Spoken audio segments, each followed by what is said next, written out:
Hey guys, this is another video for our Buying a House in Japan playlist, and it's for the mini-series about buying land in Japan. So those of you who've probably already seen the videos about the saga of buying land in Japan, if you haven't seen them, you might want to see them first before you watch this, just to give you a bit of a perspective of what's going on.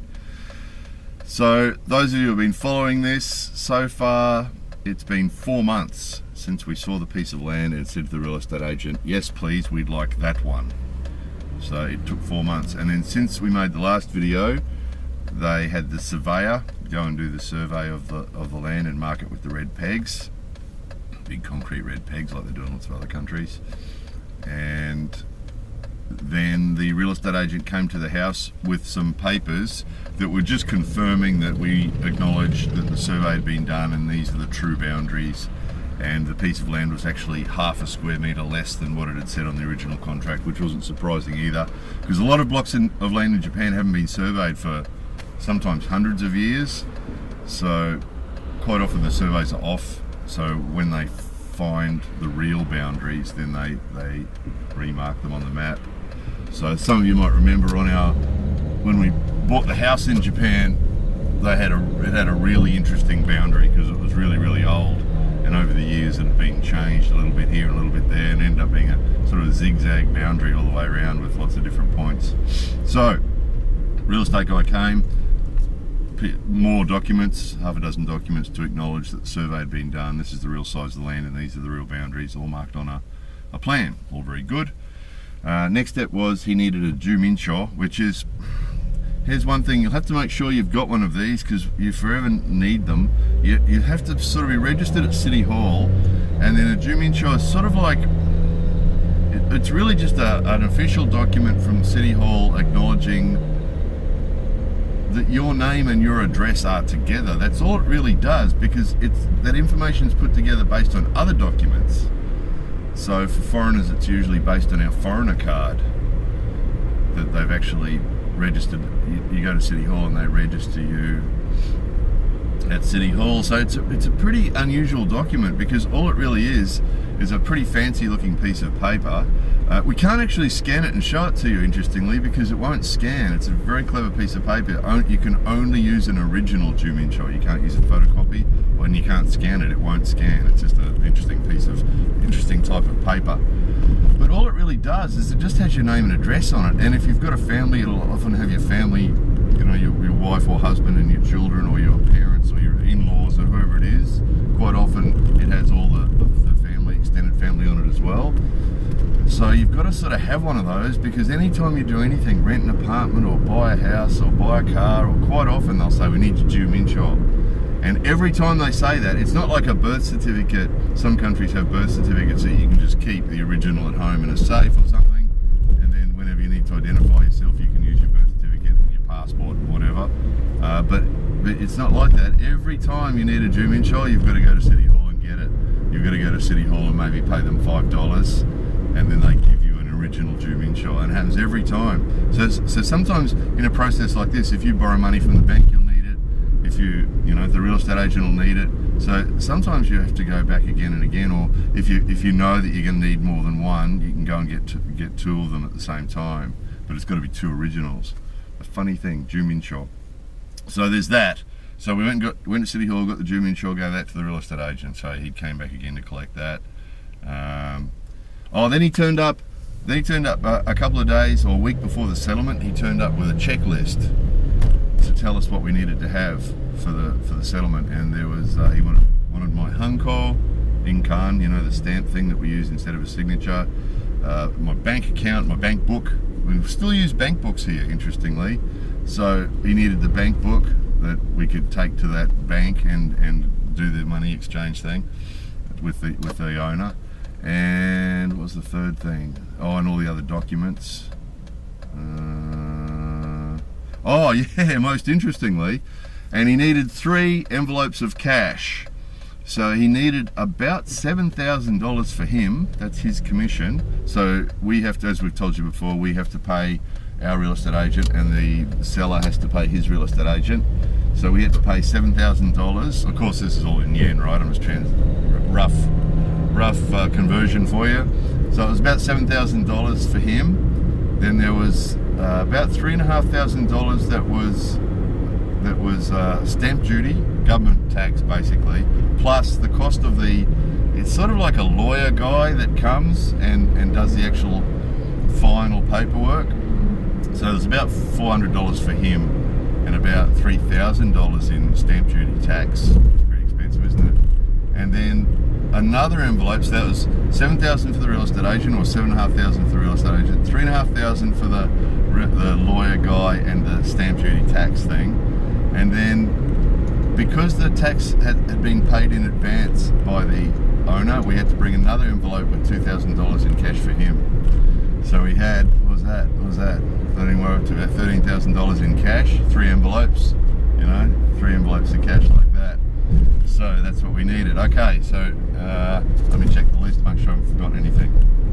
Checklist 3 last time. Okay, so he says, okay, 23rd of March. So 23rd of March, yay, okay, that's 4 months, after we decided we wanted to buy it. 23rd of March will be the settlement date, right, the final day, to actually buy the thing, give the money to the owner and get the final paperwork done. Okay, fabulous, yay, that's great. And then a few days later he's turned up at the house again, and this is quite common here. They quite often turn up at the house instead of phoning, because again, it's showing dedication and good service by turning up at the doorstep. Some of us might prefer they phone instead of turning up at the doorstep, but that's what they do, they turn up at the doorstep. So he's turned up at the doorstep and said, 23rd of March. Oh no, he's turned up at the doorstep and said, okay, we'd said 23rd of March, but there's some problem, can't do the 23rd of March, somebody's not available.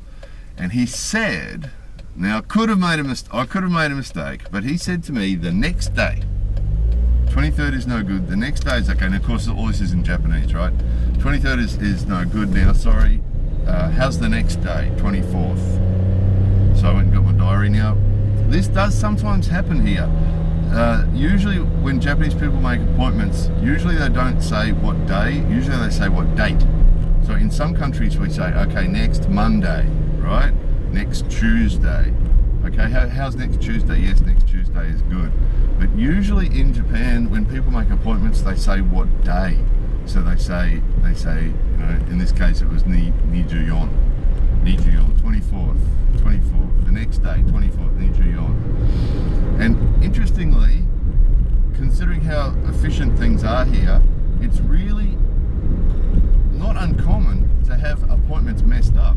Don't know why, whether it's something to do with this what day thing, the 24th, 23rd, 25th, instead of saying Monday, Tuesday, Wednesday, whether it's that just using the date that causes the confusion. But it's really quite common, and it's happened to me a few times, but I've also seen it happen to my Japanese friends a few times. I've seen people go away, okay, I've got to go to this appointment, and go away and come back 10 minutes later and say, oh, wrong day. So it does seem to be a thing, and I'm really careful about it now because I've seen this happen lots of times. So when I make an appointment with someone, usually what I do is I watch them write it down, and if I write it down and show them that, here's my calendar, and 24th is okay, yep. So I'm very careful about it because I've seen it messed up so many times. So anyway, 24th, I go to the bank, and it's the head office of that particular bank. Now you'll remember that we had to do that because we had to open an account at that bank, because they said that we had to open an account at the same bank and branch as the owner so we could transfer the money into his bank account for some unknown mystery reason. So I turned up at the head office of the bank 5 minutes before the appointment and stood at the entrance and waited, and no one turned up. So a couple minutes after 10 o'clock, the appointed hour, I called up the real estate guy, and he's picked up the phone and he said, chatto matte kudasai, moskoshi ato, and he's hung up the phone. And I thought, oh, that's okay, he's probably just around the corner, so he's about to park the car or something, he's running late. So I stood there and waited, and 20 minutes passed, still nobody else is there. I was like, what's going on? So I called him back again, and he said, oh, very sorry, and all in Japanese, of course. Can you give me another hour, he said. And I said to him, is today the settlement? And, oh, no, that's tomorrow. Right, now again, it could have been my error, but I'm very, very careful about this, and I distinctly remember him saying, how's the next day? 23rd is no good, how's the next day? 24th. So I suspect what could have happened is it could have been, he could have gone back to the owner. They might have changed it to the 25th because maybe the 24th was no good, and then he didn't come back. He forgot to come back and tell me about it. I'm guessing, and I mean, again, it could have been my error, but I've seen this a lot of times, and not just me, but other Japanese friends and family members as well, who, you know, have gone off to things and come back 15 minutes later because, you know, oh, wrong day. It happens. So just only mentioning that because it just gives you an idea of some of the faffing, because that burnt a good hour and a half, all that exercise, but also because if you do business in Japan, you should be really, really aware of that day thing's really important. You know, it just does seem to get messed up for some reason. So anyway, next day, went back again, 10 o'clock, the appointed hour. Let me just make sure I don't forget anything good. Oh yeah, and so the next day, of course, is the Wednesday, the 25th, and he's called up at 7 o'clock in the morning, right? And 10 o'clock appointment, 7 o'clock in the morning. I'd like to come round, he said. I'd like to come around and check, make sure everything's in order, right? And I just said, no, there's no need. I said, I've got the 3 envelopes of cash, I've got the hunko, I've got the, what else did he want? The bank book, and every document that you've ever given me about the house, I have. So I've got it all. And oh, geez, yeah, oh, maybe I should come around and check. I said, no, I've got it all, it's okay. And again, just being thorough. It's just being thorough. It's just the way things are done here. Check again, being really thorough. Sort of showing that he's being really thorough as well, you know. So no, so I convinced him that it was okay, so he didn't need to come. So, what else have we got? Oh yeah, I've got a note here, laughs. With that day when I rang up and he said, no, it's tomorrow. And I'm standing at the bank and I'm a bit frustrated and a little bit unhappy about it, but I'm being nice and polite, as you're supposed to be, you know, and saying, oh, okay then. And what you're supposed to do if someone doesn't show like that is you're supposed to say, oh, sorry, my mistake, even if it's not, even if it's their mistake. So of course I did that, oh, sorry, my mistake, and I'll come again tomorrow. And he laughed. He laughed when I said to him, so it's tomorrow, right? Tomorrow, 25th, 10 o'clock. And he laughed. And again, made a video about this previously. People will do that when you're already frustrated and a little bit pissed off and, and trying to be cool. And at a really, what we feel might be a really inappropriate time, they'll laugh at you. So, you know, already a little bit stressed out, patience is running a bit low, been standing there waiting for 45 minutes and then get this, you know, get this laugh. So I made a note of that, just another heads up, look out for the laugh and don't react to it. Just take it in good nature. Oh yeah, it's okay. The laugh means everything's okay, we're all okay about it, you know, even if it happens to be you that's been disadvantaged. Yeah, it's okay, just a bit of a laugh at that. So yeah, 25th, back there at 10 o'clock again. Back there at 10 o'clock, and this time he's there, and he says, okay, come on in, and we go out the back, into a back room of the bank, and there's him and I, and there's one of the owners, there's 3 owners, one of the owners, and the owner's real estate agent, and this lawyer guy. Not really a lawyer, he's a lawyer, law person who does the conveyancing thing, does the change of ownership thing, papers.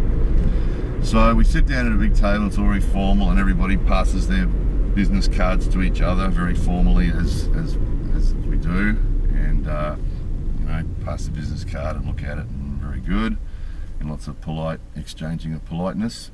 And then the lawyer guy starts going through all these papers, and lots of papers, and explaining it all, every document, and not only explaining every document in detail, but also explaining the other alternatives that weren't applying that day. So he'd say, for example, and it was all in Japanese, right, of course, so he's saying, so in other cases we sometimes do this, and a big long explanation about what they sometimes do in other cases, a big long explanation of that, and then, but we're not doing that today. We're doing it this way. And then a big long explanation of the way we're doing it that day. So it's sort of like, you know, setsume they call it, explanation, and probably quite often, you know, 80 or 90% of the setsume, 80-90% of the explanation is really irrelevant. And they'll give you this big explanation about something, and you've got to really pay attention to try and understand it. And then they'll say, but that doesn't apply today. And some of you will remember the real estate agent did the same thing with the contract. Big long explanation of each little part, and then says at the end of it, well, but we won't. That doesn't apply in this case. It's sort of like it's the main aim of the explanation isn't really about the person that it's being explained to understanding it. It's more about showing again that person's being thorough and understands what they're doing. That's sort of what it's about, because even you'll find it in situations, business situations like this, the other people who are present, sometimes you'll say to them later, did you understand that? You know, the other Japanese people, did you understand that? And quite often they'll say, no, not really, but it doesn't matter.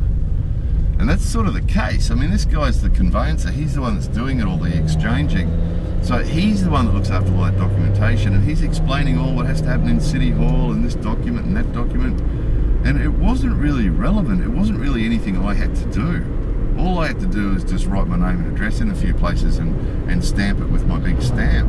That's all I really had to do. I didn't really have to do any of the things he was explaining. So this is quite often the case. You get these big long explanations that really don't require you to do anything, and that information really isn't important to you. It's really not important to you. It's just this big explanation. So it's just the way things are done here. It's the showing that things are being thorough and showing that the person that's doing the explanation understands what they're doing. And so there's about 45 minutes of sitting there listening to this guy's explanation of every document and every little detail and every little part of the process, and lots of stamping and things. And then there was lots and lots of time spent counting the cash, because we had the 3 envelopes of cash, and because each one of those envelopes of cash had to be counted 2 or 3 times by 2 or 3 different people to make sure it was all perfect. And then there was lots of handing around of receipts, and everything's done really formally too. You know, there's no sort of sliding a piece of paper across the table. Everything's passed with 2 hands and very formally, and little bows going on. And it's an amazing process. Doing business here is really an amazing, detailed process. It's quite incredible. Lots of etiquette and so on going on. So got all that done, got all the money counted, got all the stamping done, got all the documents completed, got all the sets of me, all the explanation out, done, and the final step was we had 2 final documents, and one was a withdrawal from the brand new bank account, brand new bank account at that bank for $190,000, and the other document was a deposit form from the owner guy, into his bank account for $190,000. So the idea was that we'd give my bank book and his bank book, and the withdrawal form and the deposit form to the bank dude, and the bank dude would just transfer the $190,000 from this guy's bank account to mine. Now the whole idea of doing it at that bank, and the whole idea of me opening that bank account in the first place, was supposed to make this process easy. So we've both got accounts at the same bank, the same branch of the same bank, and then we just give them the documents together, and they just go off and go boom boom and transfer it, right? And it's, even though we're using old style bank books like from last century, they actually feed the bank book into the computer printer, into a slot in the computer, and it does actually, it prints onto it. So there's a barcode on there or something, and it reads it, and so it prints onto it. So it should have been some stamping, some typing on the computer, and then feeding in the bank book, and then feeding in the other bank book, and it should have been done, you know. And even the people, the real estate guys and the conveyancer guy, those guys were commenting too, that we gave them all those, the bank all those documents, and then we sat there for 25 minutes. And we just ran out of things to do. We'd done all the paper, we'd done all the explanation, we'd done all that, and then we just sat there for 25 minutes in this quiet, dead silent room. It was terrible, and the only topic they really had to talk about was how long it was taking, and they really did. They sat there and talked all about it. And apparently that bank, some of you will remember, it took an hour to get that bank account open in the first place, and these guys were complaining that this bank's always slow, and that compared to other banks that they use for the same process, that this bank is the slowest. And, you know, unbelievable how it could take 25 minutes to do such a simple procedure. But again, there's a lot of faffing and checking and double checking and checking again, and they pass it. When you actually we couldn't see the process happening, but when the bank account was started, these things get passed from person to person, sort of like up the chain, you know, to the supervisor's supervisor's supervisor, and checked and stamped and approved. And you know, even the post office, you'll see that. You'll do something at the post office and it'll often get taken to a supervisor and then to another supervisor to be double checked and stamped and approved and all this other nonsense stuff. So anyway, so finally got it done. End result was, after all that, it was done. Everybody bowed deeply and said thank you very much, and off we went, and it was done. So that was it, done. The final 4 months. 4 months. So I'll put a link down underneath this video. If you haven't seen the other parts of this exercise, you might want to have a look. Also, if you want to have a look at anything about the buying of a house in Japan, it's a little bit different. That's all on there too, in the link underneath this video. There it was. More videos coming soon.